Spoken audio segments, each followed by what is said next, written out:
Hi friends, എല്ലാവർക്കും എൻ്റെ ചാനലിലേക്ക് ഒരിക്കൽ കൂടി സ്വാഗതം.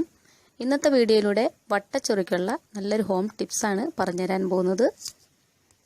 നമുക്കറിയാം, സാധാരണ വലിയവരിലും കുട്ടികളിലൊക്കെ ഒരുപോലെ കാണപ്പെടുന്ന ഒരു അസുഖമാണ് വട്ടച്ചൊറി എന്ന് പറയുന്നത്. മെയിനായിട്ടും ശുചിത്വം പാലിക്കുക എന്നുള്ളതാണ് നമ്മൾ ആദ്യമായിട്ട് ചെയ്യേണ്ട ഒരു കാര്യം എന്ന് പറയുന്നത്.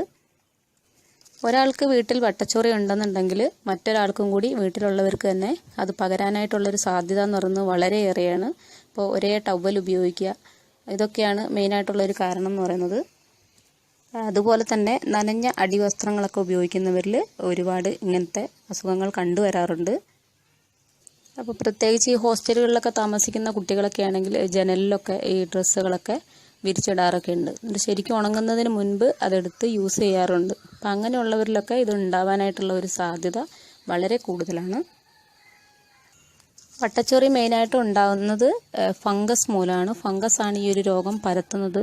അപ്പോൾ ഒരാൾക്ക് വീട്ടിലുണ്ടെന്നുണ്ടെങ്കിൽ മറ്റൊരു ആളിലേക്ക് ഈ രോഗം പകരുന്നത് വളരെ സാധ്യത കൂടുതലുള്ള ഒരു കാര്യമാണ്.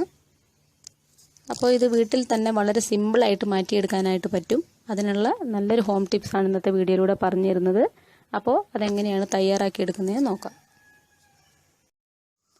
അപ്പോൾ ആദ്യം നിങ്ങളൊരു ബൗളെടുത്തിട്ട് ഇതിലേക്ക് ഒരു 1/4 ടീസ്പൂണോളം മഞ്ഞൾപ്പൊടി ചേർത്ത് കൊടുക്കുക. മഞ്ഞൾപ്പൊടി നമുക്കറിയാം, നമ്മൾ കറികളിൽ ഉപയോഗിക്കുന്നതിന് വേണ്ടി മാത്രമല്ല, സ്കിൻ ഇൻഫെക്ഷനൊക്കെ ഉണ്ടായിക്കഴിഞ്ഞാൽ അതിനൊക്കെ വേണ്ടിയായിട്ട് ഉപയോഗിക്കാറുണ്ട്. അതുപോലെ തന്നെ ഫേസിൽ അപ്ലൈ ചെയ്യാറുണ്ട്. വിഷജന്തുക്കളുടെയൊക്കെ കടിയേറ്റ് കഴിഞ്ഞാൽ നമ്മൾ ആദ്യമായിട്ട് പച്ചമഞ്ഞൾ അരച്ച് തേക്കുക, അല്ലെങ്കിൽ മഞ്ഞൾപ്പൊടി യൂസ് ചെയ്യുകയൊക്കെയാണ് ചെയ്യാറുള്ളത്. ധാരാളം ആൻറ്റി ഓക്സിഡൻ്റ് അടങ്ങിയിട്ടുള്ള നല്ലൊരു ഔഷധി കൂടിയാണ് മഞ്ഞൾപ്പൊടി എന്ന് പറയുന്നത്, അഥവാ പച്ചമഞ്ഞൾ. നിങ്ങൾ വീട്ടിൽ തന്നെ പൊടിച്ചെടുക്കുന്ന മഞ്ഞൾപ്പൊടി ആയിരിക്കും കൂടുതൽ നല്ലത്. പിന്നെ വേണ്ടുന്നത് 2 വൈറ്റമിൻ ഇ ക്യാപ്സൂളാണ്. അത് 250 mgൻ്റെയാണ് ഇപ്പോൾ എൻ്റെ കൈവശമുള്ളത്. നമുക്ക് 400 mg വരെ ഉപയോഗിക്കാവുന്നതാണ്. 400-500 mg വരെ ഉപയോഗിക്കാവുന്നതാണ്.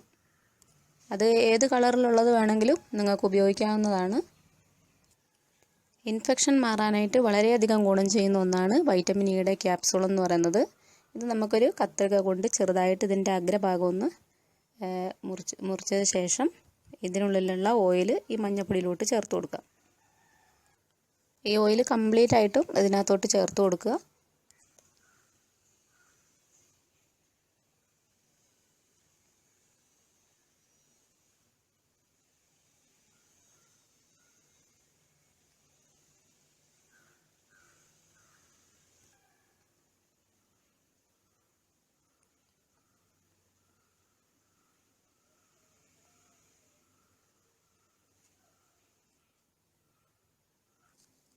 അടുത്തതായിട്ട് വേണ്ടുന്നത് കറ്റാർവാഴയുടെ ജെല്ലാണ് വേണ്ടുന്നത്. സ്കിൻ സംബന്ധമായിട്ടുള്ള അസുഖങ്ങൾക്കൊക്കെ ധാരാളമായിട്ട് ഉപയോഗിച്ച് വരുന്ന ഒന്നാണ് കറ്റാർവാഴ എന്ന് പറയുന്നത്. ഇത് നമുക്ക് ഉള്ളിലും മരുന്നായിട്ട് കഴിക്കാം, പുറമേയൊക്കെ അപ്ലൈ ചെയ്യാൻ പറ്റും. വളരെയധികം ഗുണം ചെയ്യുന്ന ഒന്നാണ് കറ്റാർവാഴ എന്ന് പറയുന്നത്. ഇനി ഇത് മൂന്നും കൂടെ നല്ലതുപോലെ ഒന്ന് മിക്സ് ചെയ്ത് കൊടുക്കുക. വൈറ്റമിൻ ഇ ക്യാപ്സൂളിൻ്റെ പൊട്ടിച്ചൊഴിച്ചത്, അതുപോലെ തന്നെ മഞ്ഞൾപ്പൊടി, കറ്റാർവാഴയുടെ ജെല്ല്, മൂന്നും കൂടെ നല്ലതുപോലെ മിക്സ് ചെയ്തെടുക്കുക. ഇതിൽ വെള്ളമൊന്നും ചേർക്കാനായിട്ട് പാടില്ല. കറ്റാർവാഴയുടെ ജെല്ല് തന്നെ ഇതിനകത്തോട്ട് അപ്ലൈ ചെയ്യുന്ന സമയത്ത് ഇത് നല്ല പേസ്റ്റ് പോലെ ആയി കിട്ടുന്നതായിരിക്കും.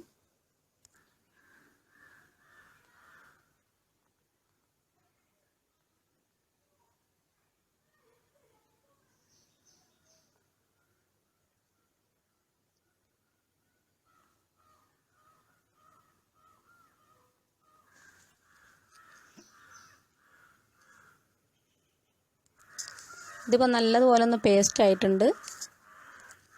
കുറച്ചുകൂടി ഒന്ന് മിക്സ് ചെയ്യാം. ഇത് ഈ കറ്റാർവാഴയുടെ ജെല്ല് കുറച്ചുകൂടെ കട്ടിയായിരിക്കുന്ന ഭാഗമൊക്കെ മറ്റ് മഞ്ഞൾപ്പൊടിയിലോട്ടൊക്കെ നല്ലതുപോലെ സ്മൂത്തായിട്ടുള്ളൊരു പേസ്റ്റ് ആകുന്നത് വരെ ഒന്നുകൂടെ ഒന്ന് മിക്സ് ചെയ്തുകൊണ്ടിരിക്കുക. നല്ലപോലെ മിക്സ് ചെയ്യുകയാണെന്നുണ്ടെങ്കിൽ അപ്ലൈ ചെയ്യാനായിട്ട് വളരെയധികം എളുപ്പമായിരിക്കും. ഇനി ഇത് എങ്ങനെയാണ് അപ്ലൈ ചെയ്യേണ്ടതെന്ന് ഞാൻ പറഞ്ഞുതരാം. ഇപ്പോൾ ഈ ഒരു ഭാഗത്താണ് നിങ്ങൾക്ക് വട്ടച്ചൊറി ഉള്ളതെങ്കിൽ അവിടെ ഈ പേസ്റ്റ് എടുത്ത് വെക്കുക, ഇതുപോലെ ഈ കാണുന്നത് പോലെ. എന്നിട്ട് ഇതുപോലെ തേച്ച് കൊടുക്കുക. ഇങ്ങനെ നിങ്ങൾ 1.5 ആഴ്ച കണ്ടിന്യൂസ് ആയിട്ട് ചെയ്യുമ്പോഴേക്കും നിങ്ങളുടെ വട്ടച്ചൊറി പൂർണ്ണമായിട്ടും മാറിക്കിട്ടുന്നതായിരിക്കും. ഇത് ഒന്ന് ഡ്രൈ ആകുന്നവരെ മാത്രം കയ്യിൽ വെച്ചാൽ മതിയാവും. അതിനുശേഷം നല്ല തണുത്ത വെള്ളം ഉപയോഗിച്ചിട്ട് നല്ലതുപോലെ കഴുകിയെടുക്കുക. അപ്പോൾ ഒരുപാട് സ്ഥലത്ത് ഇങ്ങനെ ഉണ്ടെന്നുണ്ടെങ്കിൽ അതിനനുസരിച്ച് നിങ്ങൾക്ക് ഇതിൻ്റെ അളവ് കൂട്ടിയും കുറച്ചൊക്കെ എടുക്കാവുന്നതാണ്. അപ്പോൾ എല്ലാവരും ഇതൊന്ന് ട്രൈ ചെയ്ത് നോക്കുക. എന്നിട്ട് നിങ്ങളുടെ അഭിപ്രായങ്ങളൊന്നും അറിയിക്കാനായിട്ട് മറക്കരുത്.